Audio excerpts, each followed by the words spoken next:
ওকে, good morning everyone, welcome back again.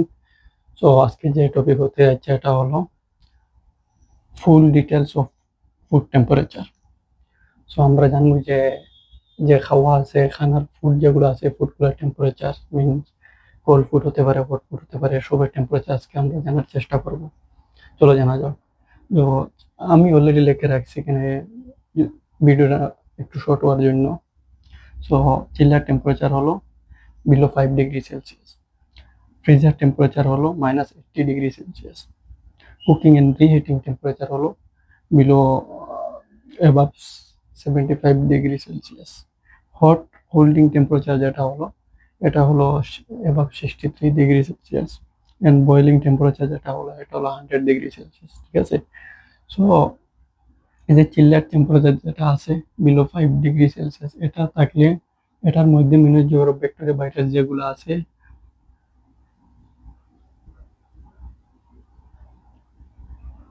Bacteria virus যেগুলো আছে এগুলো বাড়তেও পারে না, কমতেও পারে না, মিন্স ঘুমিয়ে থাকে, শুয়ে থাকে। ঠিক আছে। আর যে ফ্রিজের টেম্পারেচার যে -80 ডিগ্রি সেলসিয়াস, এটার মধ্যে তো আইস হয়ে যায়, এই জন্যই মরে যায়। ঠিক আছে। এক তো ঠান্ডায় ভাইরাস মরে, আর একটু মিস হটে ভাইরাস মরে, দুটা জায়গায় ভাইরাস মরে। তো জানা দরকার, এটা তো মরে যায়। ঠিক আছে। কুকিং রিহিটিং যে টেম্পারেচার হলো 75 ডিগ্রি সেলসিয়াস, কুকিং এর সময় যে কোনো ভাইরাস হয়ে থাকলে সব মরে যায়। ঠিক আছে। সব মরে না, মিস 99% মরে যায়। ঠিক আছে। সো হট হোল্ডিং টেম্পারেচার এটা কি? হট হোল্ডিং যে খানা হওয়ার পরে, কুক হওয়ার পরে, রান্না হওয়ার পরে যে জায়গায় রাখা হয়, লাইক হট ক্যাবিনেট, বুফে, এই জায়গার টেম্পারেচার হতে হবে বা 63 ডিগ্রি সেলসিয়াস। ঠিক আছে। আর আবার 2 ঘন্টার মধ্যে 2 ঘন্টায় চেক করতে হবে এটা টেম্পারেচার। ঠিক আছে। সো বয়লিং টেম্পারেচার, যেটা বয়লিং টেম্পারেচার আছে এটা হবে 100 ডিগ্রি, মিনিট ওয়াটার বয়লিং যে কোনোদিন বয়লিং হয় না, এটা হলো 100 ডিগ্রি সেলসিয়াস। ঠিক আছে। So and main important things, danger zone জানা যাক যে danger, what is the danger zone. Danger zone কি? ডেঞ্জার জোনটা মিস দেখা যাক।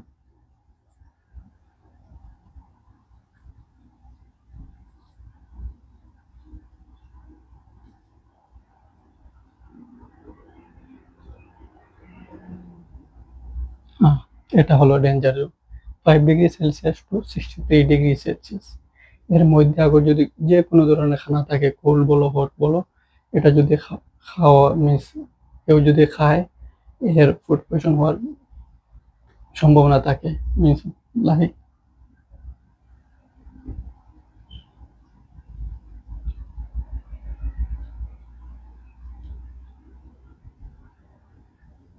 এই যে ফুড পয়জনিং, এটা হওয়ার বেশিরভাগ সম্ভাবনা থাকে, লাইক ভমিটিং, পেটে দরদ, উম, বেশি বেশি ওয়াশরুম যাওয়া, বহুত ধরনের প্রবলেম হতে পারে, এটা হতে পারে। ঠিক আছে।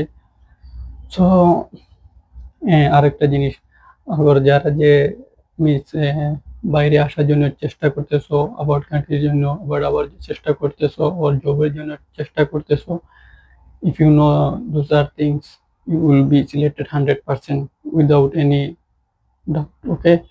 So like if you are looking for a job as a chef, as a waiters, as a service crew, you have to know those things. Okay. So here also,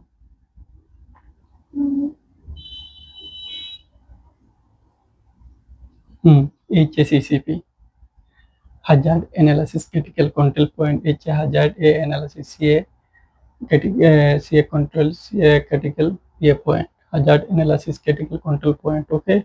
So if you know those are things, means interview সময় আগর যদি এগুলো ভালো করে explain করতে পারো, চাকরি তো 100%, job 100%। Okay. And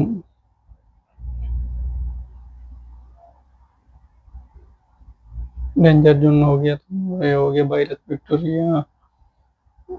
okay, thank you so much সাথে থাকার জন্য। আর নেক্সট যে ভিডিওটা আসবে, এটা আসবে মনে করুন food not for security. What is the security job? Security কি করে? সিকিউরিটির কাজ কি? সিকিউরিটি রেসপন্সিবিলিটি কি? এটার উপরে আসবে, ঠিক আছে? আর আবারও বলছি ধন্যবাদ সাথে থাকার জন্য।